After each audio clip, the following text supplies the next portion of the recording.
Oh, that's great. Yes, yes, I can hear you. Very good. I want to see your smiling My face. dear friend, how are you keeping? Yes, I am fine, absolutely fine. Thank you. Oh, that's good. That's good. That's good. Discussed vaccines and other COVID issues. So we are working in very different ways now. But I'm really delighted that you had a few minutes to talk to me. And I want to start by hearing a little bit from you on what's your current situation, what impact is COVID-19 having on routine immunization in India, and obviously in the shared importance that we place on that, because obviously we want to be helpful to you as much as possible. Okay, okay.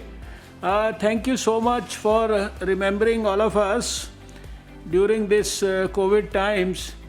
And first of all, let me congratulate you. The other day, I heard your full speech when we had that video conference of all the health ministers at the WHO forum. So you had also spoken there, and I heard your full speech. It was quite interesting and quite informative, and I could appreciate your vision for the future. And you had very ably, in fact, listed the anticipated issues also for the whole world. So that was quite interesting, and I think you have done a great amount of good quality homework for that speech that you delivered the other day. So I thought when we meet, I'll certainly congratulate you for that speech. That was brilliant, with a lot of good things there in that speech. So well, you said that. Let me share with you the COVID situation in India. So by now I am sure that you are also, in fact, looking at the situation all over the world. So it is not to boast our efforts, but we in India feel that we are fairly in command of the situation, and we have a reasonable control over the overall situation. And as compared to most of the countries in the whole world, we have probably performed well, better. And right now we know quite well where our enemy, the COVID-19 virus, is in India. And in a huge country like India, we have been able to divide the country into various zones, and there are some zones with the disease there significantly. There are some zones, significant amount of the country, where we don't have any disease right now for almost 3 weeks now, and then another portion of the country where we have some very minimal 1, 2, 3, 4 cases. So we are, you see, very carefully we have drafted and crafted our strategy. We have the total cooperation of all the state governments. The whole activity is being monitored by the topmost level, that is from the Prime Minister, from the Prime Minister's office. Everyone is like involved thoroughly in the whole activity. You must have got a feel of all that even sitting there. And we have been in touch with WHO, we have been in touch with all the organizations at the United Nations level also.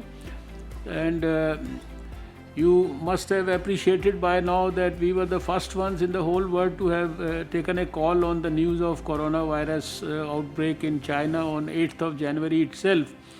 And since then we have had a quite, you can say, dynamic, proactive and a preemptive strategy, which we have been modifying in a graded manner. And now, right now, only yesterday we have started the third phase of our lockdown. And now in this lockdown, we have started opening up a little bit, so that we are taking care of the COVID virus and also helping the cause of economy also, which unfortunately because of this lockdown and all, we had this slow down things and all. So as on today, you know that we have the least mortality rate in the whole world. That's just about 3%. Over 11,000 of our patients have gone back, recovered fully, and then gone back happily to their homes. Most of the patients in our hospitals, they are on their road to recovery. And then although we do not anticipate a very, very worse type of situation, but we have prepared the country even for that situation also, whether it is for adequate number of beds or for the various other things that you may need, whether it is the ventilators or the PPEs or the masks, etc., drugs.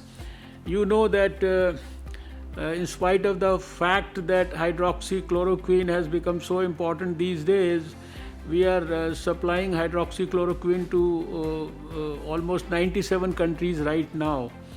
So overall, I would say that the answer to your question is that we are significantly settled in our fight against COVID, but we are not the least complacent about it. Day in and day out, we are all the time strategizing, improving our strategy, and also monitoring the implementation of the strategy at all levels. So that's about the COVID news.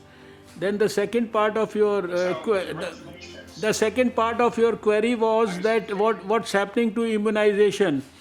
So that is one area where we have been continuously emphasizing and also simultaneously monitoring that all non-COVID things, whether it is the emergency treatment for many of the illnesses for which people report to the hospitals, or whether it is the immunization, whether it is for maternal and child care, we don't lose the focus on these activities. So at the ground level, while we have ensured that there is a huge capacity building for COVID, I think we must have trained over 1 million people in the country on various aspects of COVID management. But we have simultaneously, continuously and consistently, we have impressed upon this point through the health ministers and through the heads of the medical institutions all over the country and through our field workers like the ASHA workers, that we should make sure that we don't compromise on immunizations. And as you know that this has been one of our very favorite subjects here, and we were, in fact, just before COVID, we had plans to ultimately reach the best levels. My personal target has always been 100% immunization. I am never happy even with 90% immunization. So we are pursuing with that. It might have got a little bit of slowing or setback because of COVID, but still we have kept on pursuing this issue with the people, and we will certainly make up for any losses, if at all, on this front. So that's about the COVID and the immunization story. Then, of course, regarding the present meeting, I know that you had, in fact, my officers had briefed me that Gavi wanted more support for the coming years. And I think as far as we in the health ministry are concerned, you had asked for some 4 times support for the future years. I think it's about $8 million. So I can tell you that we have already written to the finance ministry with our positive comments and with our positive request. And it's not only that we have written to them, but my officers are continuously following it up with the relevant secretaries in the finance ministry, and I will also personally speak to the finance minister, and our intention is very clear that you have a very genuine reason to seek help from us, and we are there. We have always considered the world as one family, and we'll certainly love to accede to your request, and we'll try our utmost to see that whatever we have desired from our finance ministry, that is ultimately approved. Then I also heard that you had suggested that we could use 10% of your this thing of the support that we give to Gavi for COVID thing. But thank you so much for your gesture. But I can I would only say that we'll take care of COVID through our other resources, and also we are not going to sort of bother you with that. But certainly your gesture has been very good, and I'm really grateful to you for that. But right now this issue is quite ripe about vaccine development. So I may tell you that being a science and technology minister myself, along with health, so I have been following this issue very closely in my own Ministry of Science and Technology, and especially our biotechnology people and people in ICMR. We are all following up on vaccine development issue quite rigorously, and there are a number of candidates for that, where some of them say that they are into, you can say, a little better stages or advanced stages, and so people have started talking about manufacturing also. People have started talking about clinical trials and successes. So I am also wishing and also hoping that maybe India may also be able to have some great breakthrough in the coming months on the vaccine front. I may not be able to get into the details of this at this moment, and this issue is being monitored again not only by me as a science and technology minister, but also by the Prime Minister himself. Today itself in the evening, the Prime Minister has convened another meeting to assess the progress on the vaccine development front. So that's about vaccine. And that we are aware that WHO is also coordinating a lot of efforts on vaccine development all over the world. So I would one of my requests at this point of time, when I am getting this opportunity to talk to you directly, is that we would love to see India's role in that planning, or maybe involvement of the activities of WHO for vaccine development, and maybe its availability for the whole world in a much more, I would say, organized and dynamic manner. We would like India to participate at the highest level of this particular deliberation in which WHO and the other countries are involved, because we are also very actively pursuing the cause of vaccine development, and we are also quite hopeful about it. So that's one thing.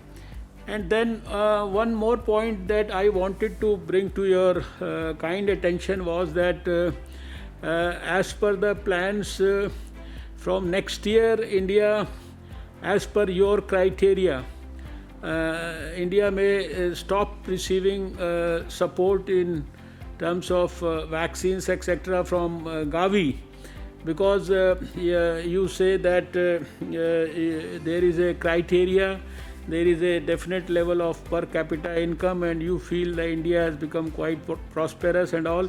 So, but in spite of the fact that India is definitely much better than what it used to be a couple of years back, but still there are a large number of states in the country, and especially some big states also, where you know that I have seen myself, while pursuing the polio eradication program in the country. I have seen the difficulties that have been encountered in these states.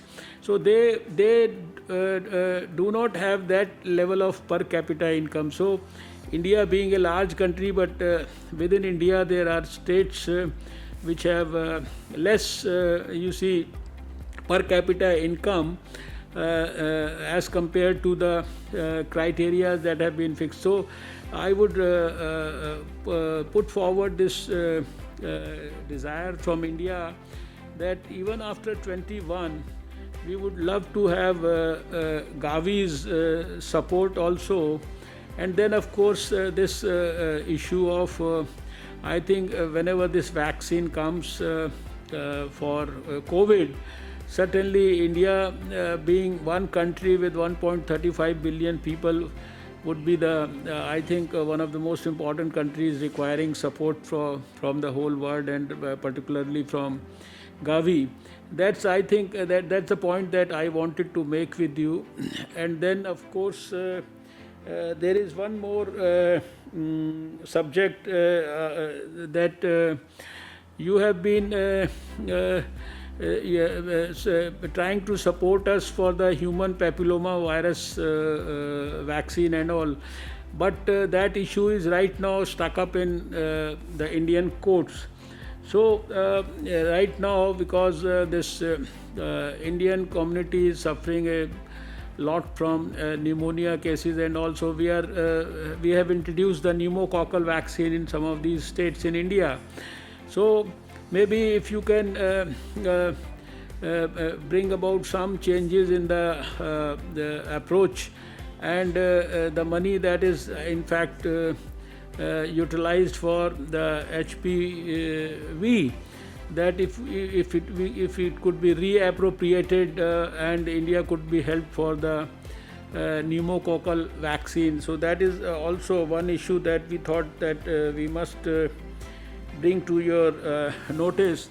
I think broadly these are the issues. There may be other small issues, but we would love to have some important participation in the WHO activities right now for the vaccine at the international level, because India is playing a key role there. That's a point that I wish to again highlight, even at the cost of repetition.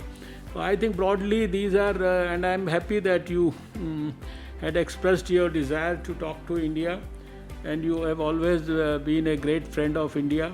And I fondly remember the great evening that I spent with you and all your Gavi members in New Delhi a couple of months back. And I have to introduce you to one of my new colleagues, Mr. Bhushan, Mr. Rajesh Bhushan on my left.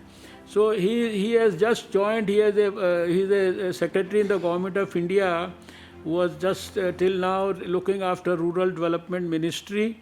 So right now he has joined as OSD in my ministry, and in another 2.5 months or so, he'll be taking over as the secretary of Ministry of Health and Family Welfare in the government of India. So I thought I must introduce you to him just now. You are, other people, Madam Preeti Sudan, and Vandana Gurani is, I think, a part of your activities there, board also. And you have all, our Dr. Agnani is there, everybody is there, all the other team members. So thank you so much. I think it's a pleasure and privilege to see you there on the other side. I feel as if you are in the same room. We are sitting together and enjoying that same evening that we spent together. So let me now hear from you. So thank you, sir. First of all, I am also sorry I'm not there. You are right. I am a great fan of India, and I also know that you and I share this passion for vaccines. and appreciate not only the time we spent with the board, but the time we've spent talking about vaccines.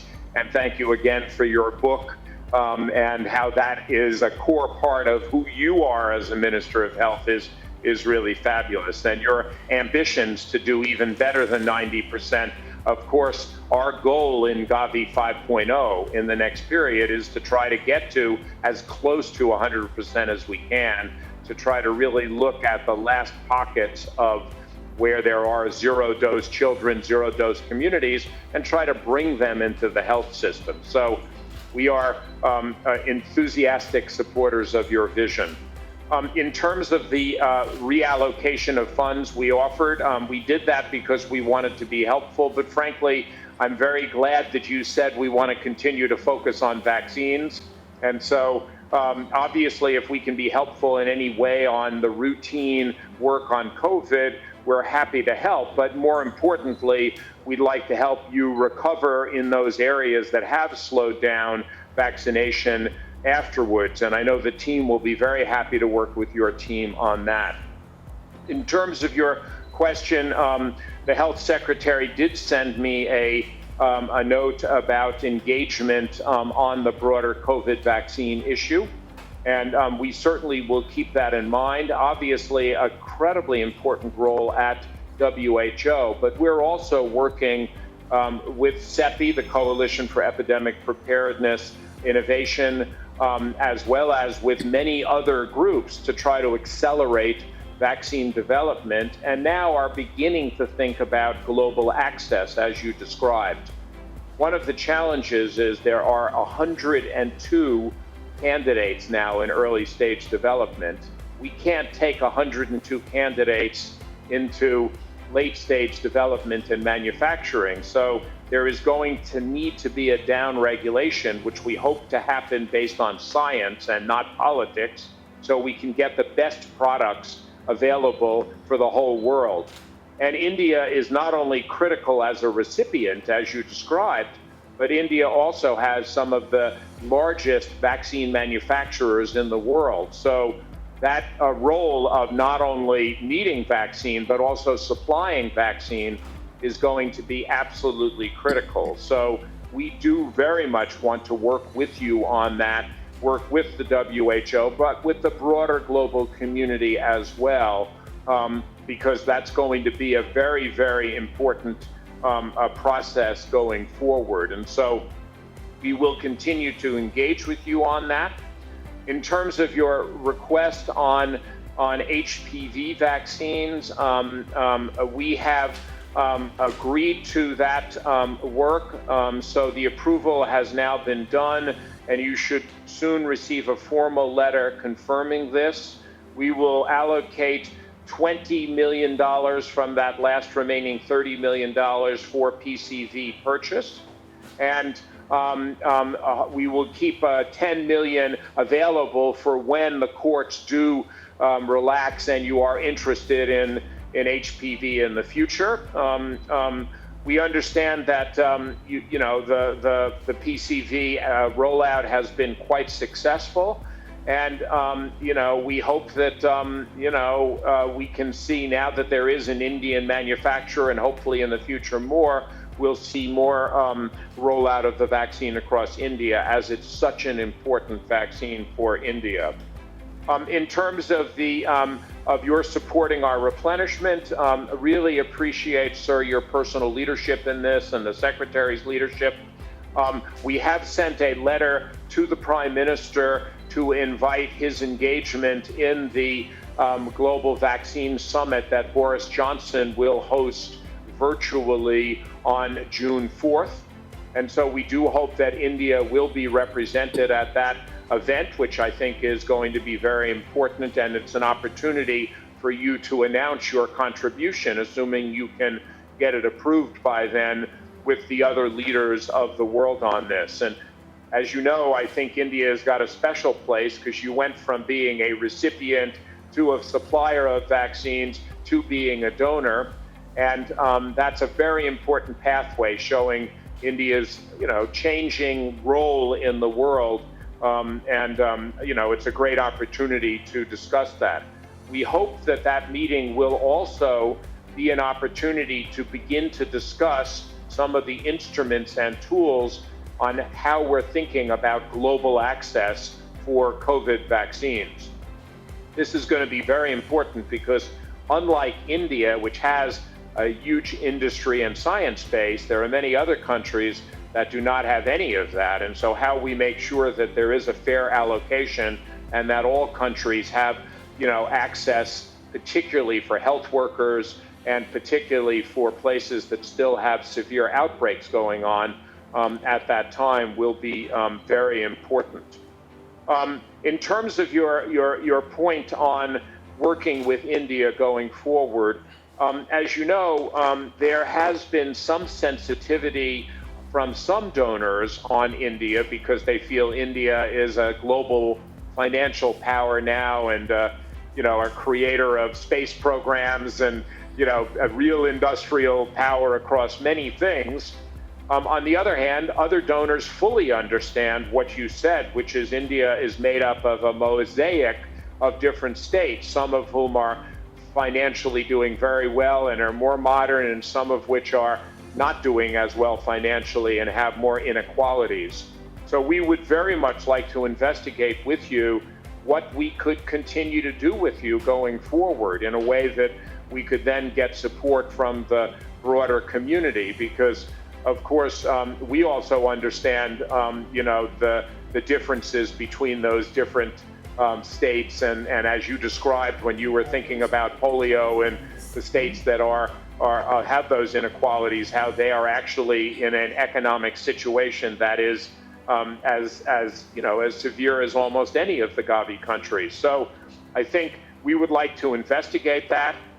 We'd like to investigate how we continue to work together on market shaping because, of course, given India has the largest birth cohort in the world, any changes or discussions in India will have an effect on the rest of the world. Work on cold chain and being able to further improve access of that. Further work on digital technologies to improve tracking and moving towards trying to leave no one behind, and your vision of 100% coverage.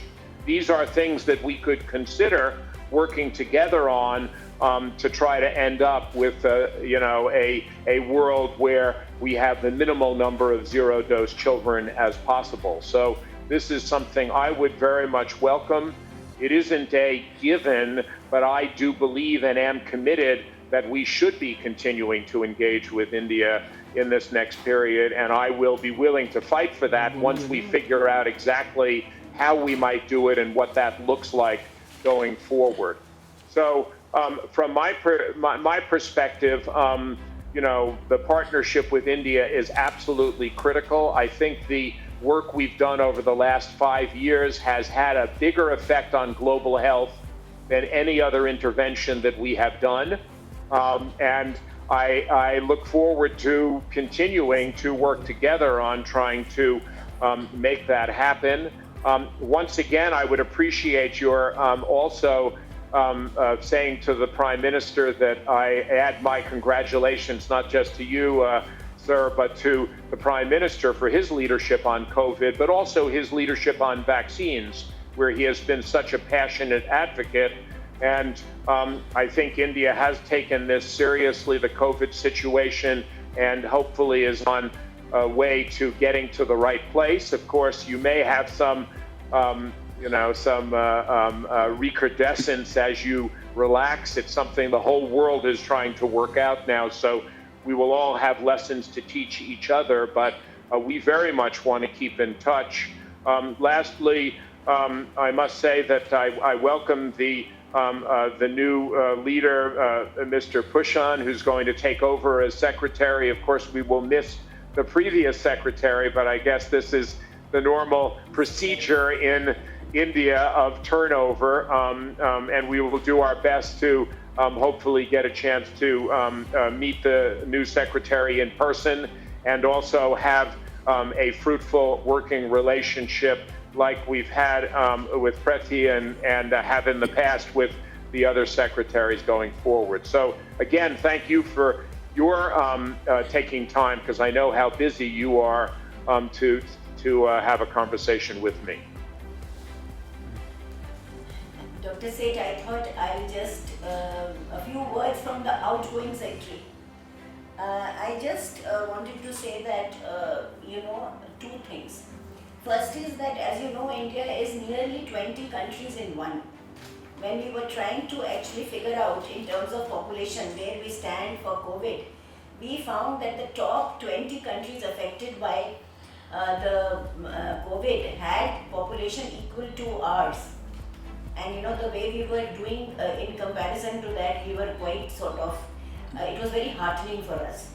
Having said that, also I think Gavi needs now to look at how they are extending their I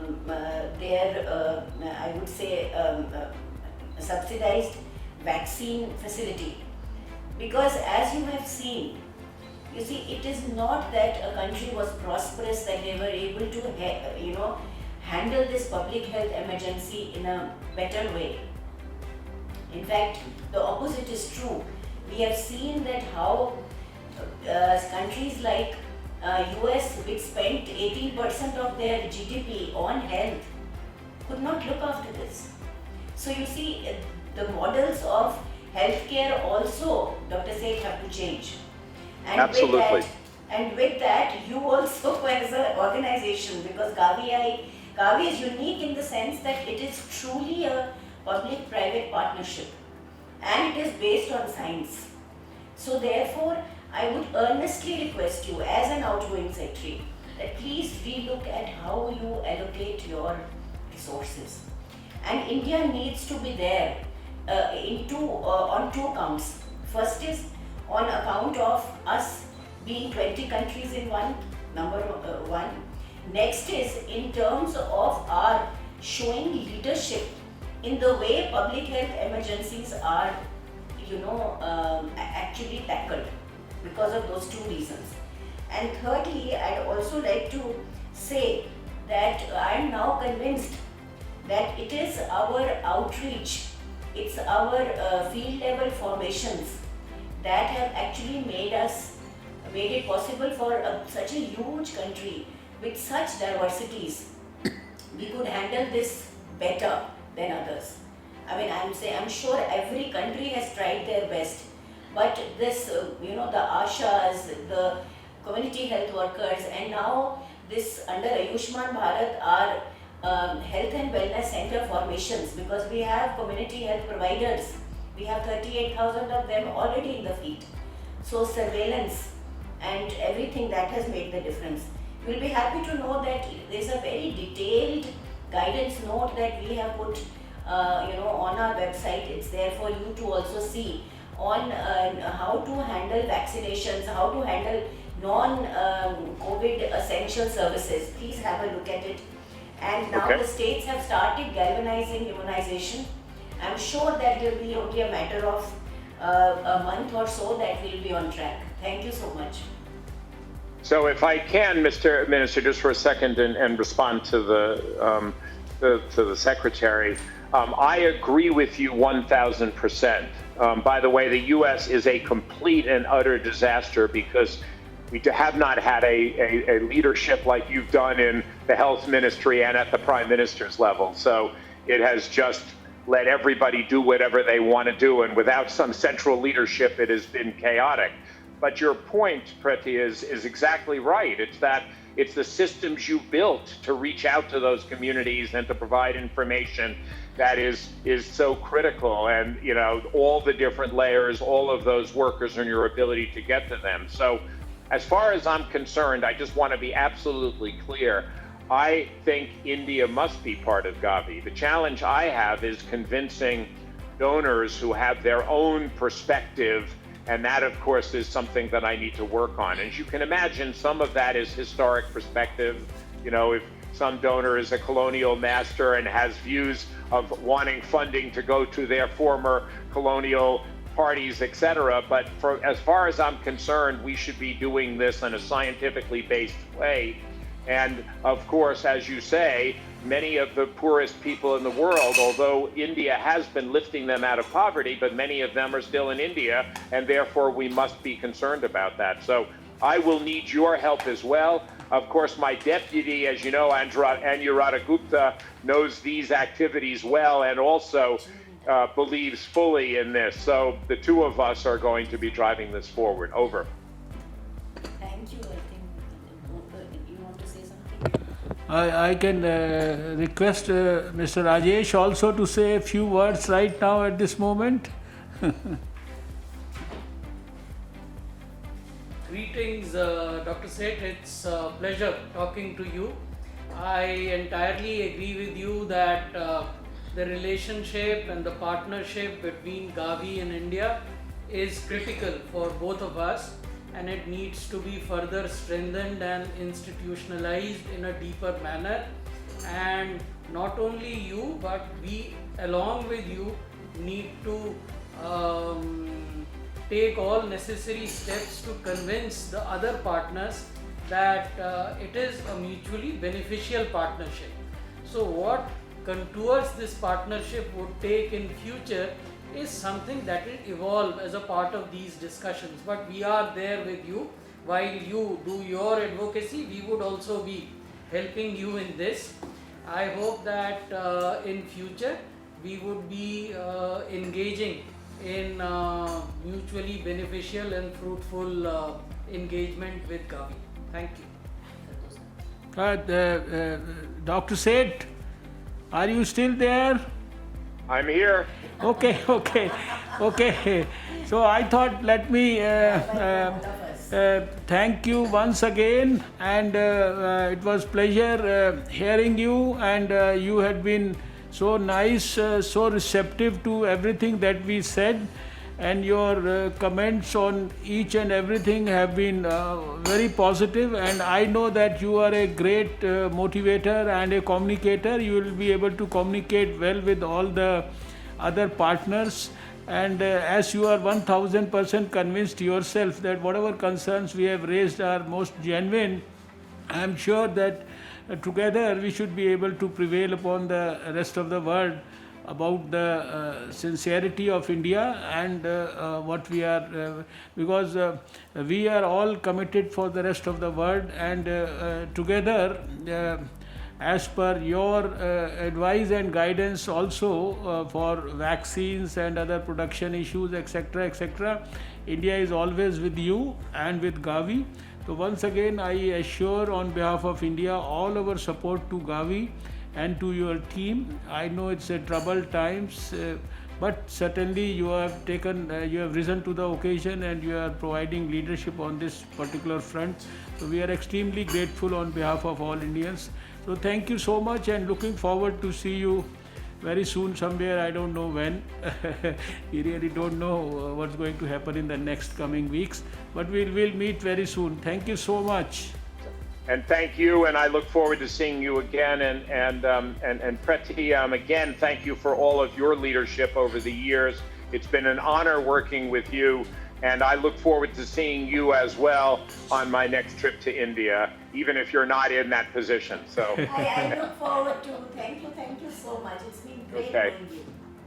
thank you, my dear friend, for taking the time, and we'll talk again soon.